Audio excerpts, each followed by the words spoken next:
Hello students, पिछले lecture में हमने न्यूट्रॉन की 4 पॉसिबल स्टेट फाइंड आउट की थी, उनके लिए वेव फंक्शन निकाला था। अब हम magnetic moment of neutron calculate करेंगे। तो z component of magnetic moment of neutron को हम किस तरह से लिख सकते हैं? z component of magnetic moment of deuteron mu z is equal to 1/2 Lz। Lz क्या है यहाँ पे? z component of angular momentum plus gp spz। यहाँ पे gp क्या है? Gyromagnetic ratio of proton. spz क्या है? z component of spin of proton plus gn SNZ। यहाँ पे GN क्या है? जायरोमैग्नेटिक रेशियो ऑफ न्यूट्रॉन, और SNZ क्या है? Z component of spin of neutron. इसे इक्वेशन 1 मान लेते हैं। Here GP gyromagnetic ratio of proton, GN gyromagnetic ratio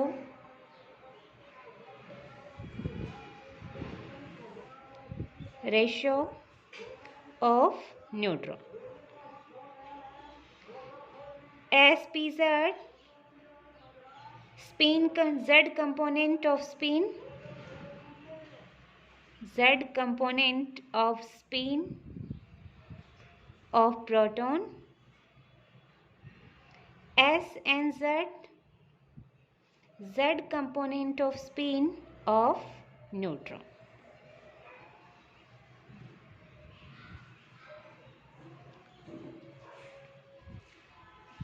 अब क्वांटम मैकेनिकली इसे हम क्या लिख सकते हैं? ऑपरेटर फॉर्म में लिख सकते हैं।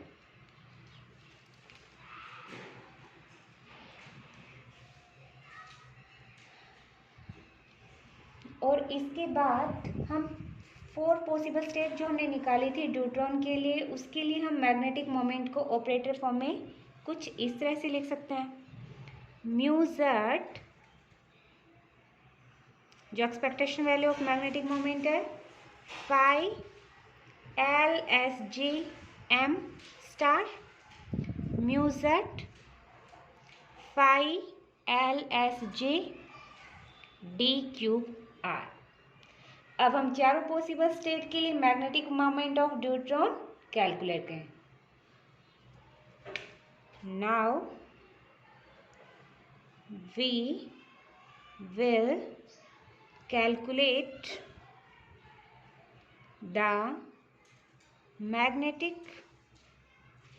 moment of neutron for 4 possible states हमें पता ही है।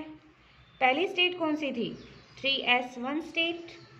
3s1 स्टेट के लिए मैग्नेटिक मोमेंट निकालोगे, वो क्या आएगा? फाई 011, m की वैल्यू 1 थी, म्यू जेड फाई 011। और जब आप इसकी वैल्यू रखोगे, यानी फाई 011 की वैल्यू रखोगे और म्यू जेड की जो हमने इक्वेशन 1 में थी वो वाली वैल्यू पुट करोगे, उस कंडीशन में इसकी वैल्यू क्या आ जाएगी आपकी? G P gyromagnetic ratio of proton, G P plus GN/2। जब आप जीपी और GN की वैल्यू इसमें रखोगे, उस वक्त आपका जो मैग्नेटिक मोमेंट आएगा 3s1 स्टेट के लिए वो होगा 0.8797 nuclear magneton, equation 2। 3s1 state के लिए निकाला। सेकंड स्टेट हमारी कौन सी थी? 3d1 लेके चलियो में थी तो अपनी 1p1। उसके लिए अपना वेव फंक्शन क्या था? 211 1 स्टार म्यू जेड फाई 211, और इसकी वैल्यू हमारी थी 3/4 माइनस 1/4 GP प्लस GN, और इसकी वैल्यू आप निकालोगे तो आएगी 0.3101 nuclear magneton equation 3। Third state 1p1 state के लिए, 1p1 स्टेट के लिए हमारा जो वेव फंक्शन था वो क्या था, phi 101, phi 101 1 star mu z phi 101। इसकी वैल्यू रखोगे तो आपका आएगा 1/2 और जो होता है अपना 0.5 न्यूक्लियर मैग्नेटॉन इक्वेशन 4। 4 इक्वेशन आप।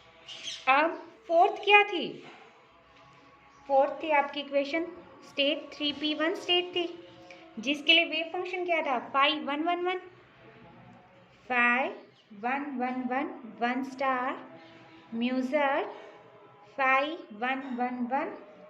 इसकी वैल्यू रखोगे तो आएगा 1/4 प्लस 1/4 GP प्लस GN,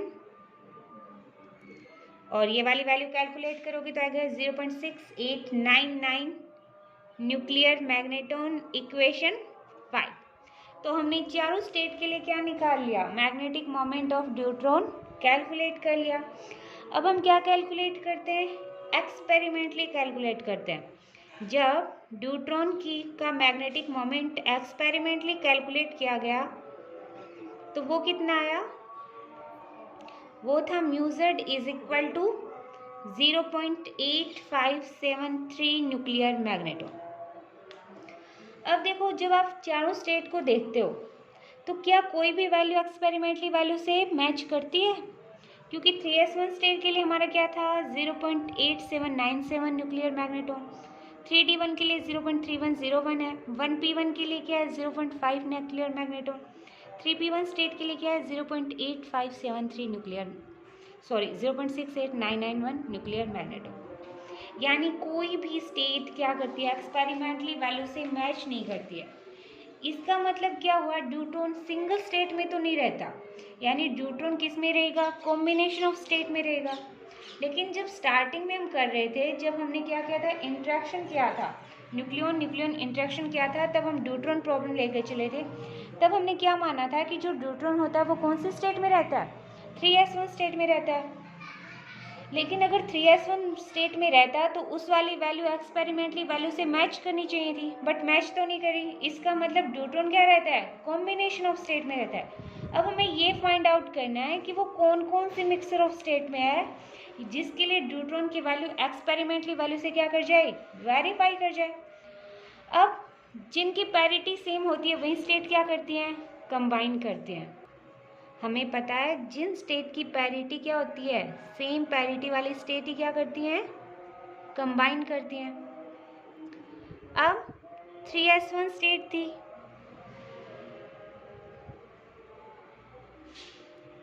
और 3d1 स्टेट थी, इन दोनों की पैरिटी क्या थी, सेम थी।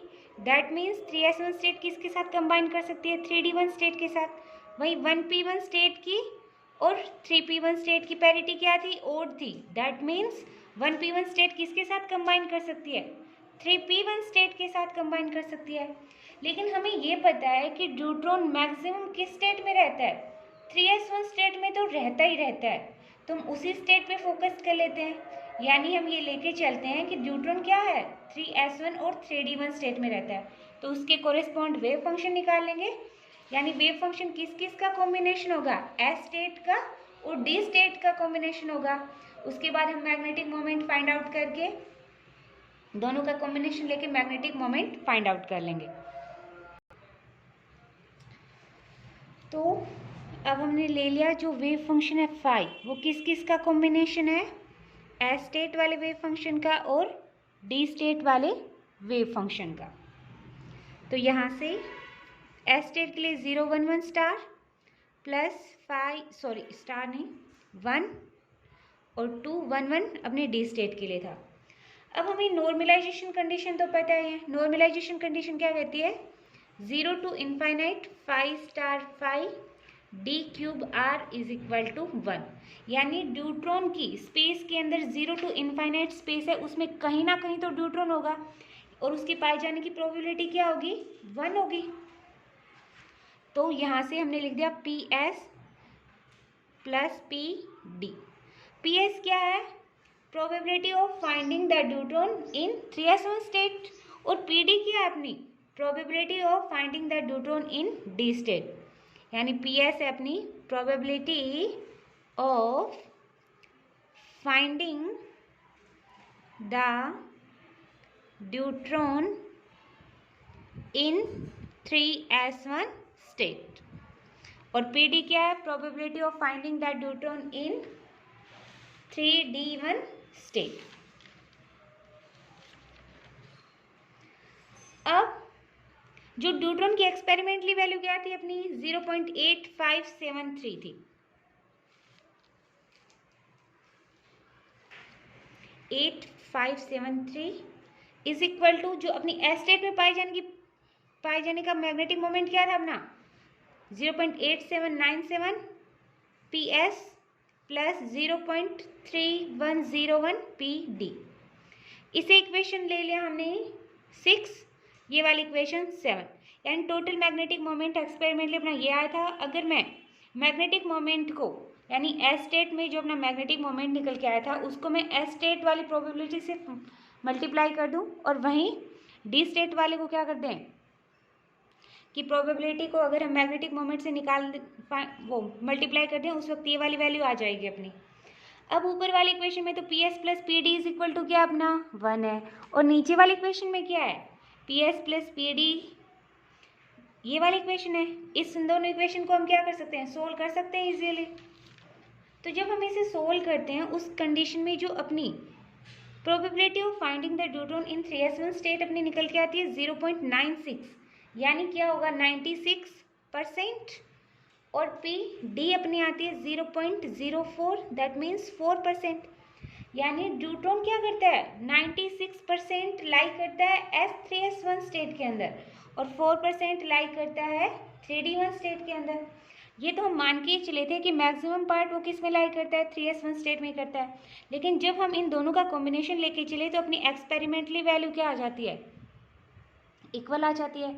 यानी जब अपना ड्यूट्रॉन है वो अगर 3s1 स्टेट में 96% लाई करे और डी स्टेट के अंदर 4% लाई करे तब वो मैग्नेटिक वैल्यू अपनी एक्सपेरिमेंटली वैल्यू से क्या कर जाती है? मैच कर जाती है।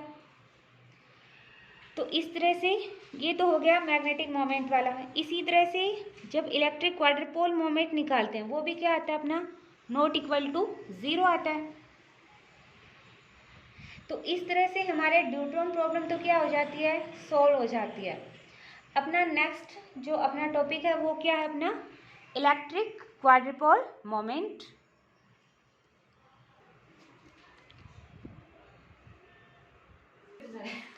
हमारा टॉपिक है न्यूक्लियर इलेक्ट्रिक क्वाड्रपोल मोमेंट, जो आपका क्या है? लास्ट टॉपिक है। उसके बाद आपकी यूनिट कंप्लीट हो जाएगी। न्यूक्लियर इलेक्ट्रिक क्वाड्रपोल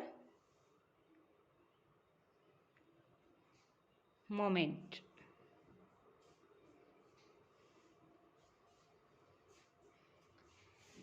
ये क्या बताता है कि जब भी किसी हमने कोई क्या ले लिया? एक क्लोज सिस्टम ले लिया, उसमें चार्ज क्या है? आर्बिट्ररी फॉर्म में डिस्ट्रीब्यूटेड है। उसके लिए हम क्या करते हैं? जैसे हमारे पास ये कोई हमने एक स्फीयर ले लिया, इसमें चार्ज क्या? आर्बिट्ररी फॉर्म में डिस्ट्रीब्यूटेड है। अब हमें क्या करना है? ये हमने कोई एक पॉइंट ले लिया O, इससे R डिस्टेंस पर कोई एक स्मॉल वॉल्यूम एलिमेंटल पार्ट है जिसका वॉल्यूम क्या है अपना? dV है। इससे ये अपनी Z एक्सिस है, Z एक्सिस पे R डिस्टेंस के ऊपर यानी ये एक्सटर्नल पॉइंट है, इसके ऊपर हमें क्या फाइंड आउट करना है? पोटेंशियल फाइंड आउट करना है। हमने मान लिया जो अपना O है इससे डिस्टेंस R है और ये स्मॉल वॉल्यूम एलिमेंटल पार्ट है उससे क्या है? A है। और इनके बीच का एंगल क्या मान लिया हमने? थीटा है। ये Z एक्सिस। अब हमने क्या किया है? ये स्मॉल एलिमेंटल पार्ट dV है, उसमें चार्ज डेंसिटी अपनी क्या है? रो है। अब हम इस छोटे से जो अपने स्मॉल एलिमेंटल पार्ट है उसके अंदर जो चार्ज होगा वो कितना होगा? The amount of charge inside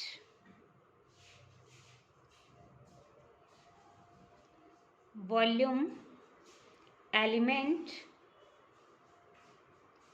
dq is equal to क्या होगा, रो dv, क्योंकि रो क्या होती है, चार्ज डेंसिटी होती है, चार्ज पर यूनिट वॉल्यूम।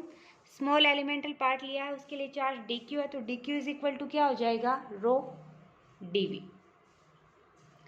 अब हमने एक पॉइंट, एक्सटर्नल पॉइंट ए है ये, जो z एक्सिस पे हमने कुछ इस तरह से लिया है,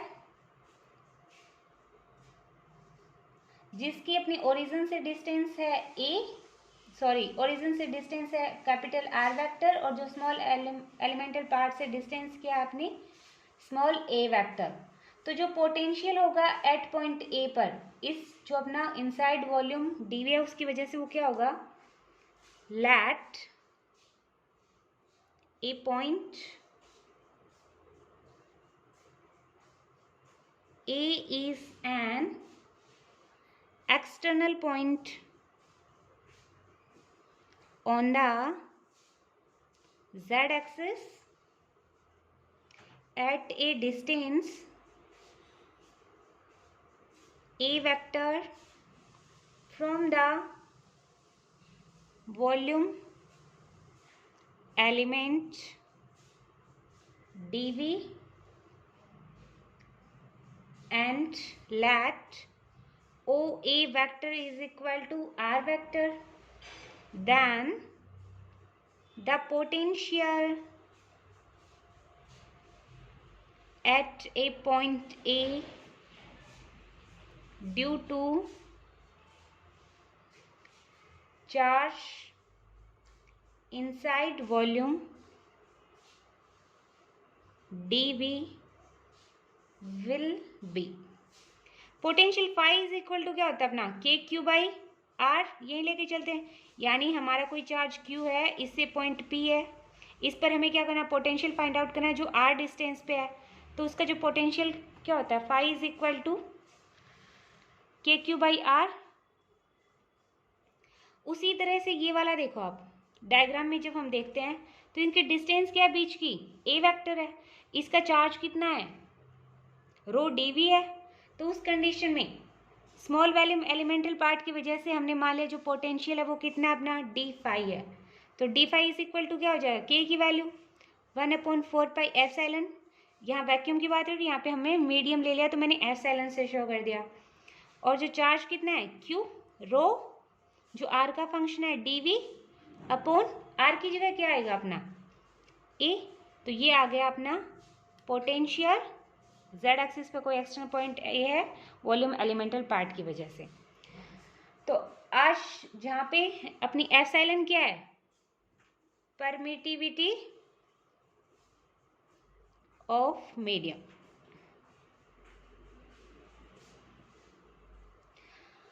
ये इक्वेशन 1। तो आज हम करेंगे इतना ही, क्योंकि आज ये टॉपिक कंप्लीट तो होगा नहीं। सो आज के लिए थैंक यू।